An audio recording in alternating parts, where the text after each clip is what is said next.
Hey folks, Ashish Trivedi, continuing a video on a series of the videos that I'm posting on new construction, purchasing in a new construction. So this one talks a little bit more about the process. What do you do if you're interested in buying a new home? So first things that I do is I take my clients to the new development.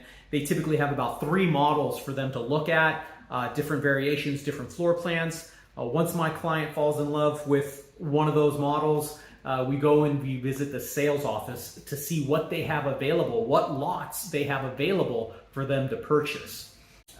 Typically what you're going to see is a base price on the price sheet, and it goes up from there, and they add what's called a lot premium. So the lot premiums vary. They could be as short as $50,000 to $100,000. It just really depends. Before you could even do that, the developer is going to have you get pre-qualified or pre-approved with their lender builder. You may already have a pre-approval. However, that's a step that most developers go on and do. For example, Toll Brothers, they have TBI mortgage, so you're going to have to get approved with them.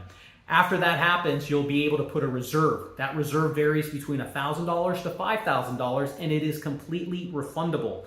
So when you reserve that lot, it's exactly that. So reserving it so no one else can go and put an offer on your lot. They'll give you a disclosure package. So you have time to review it, anywhere between 5 to 7 days to review those disclosures. If you're comfortable with it, that's when you move forward and you put in your escrow money deposit, which is that 3%. And from there, it's a non-contingent sale.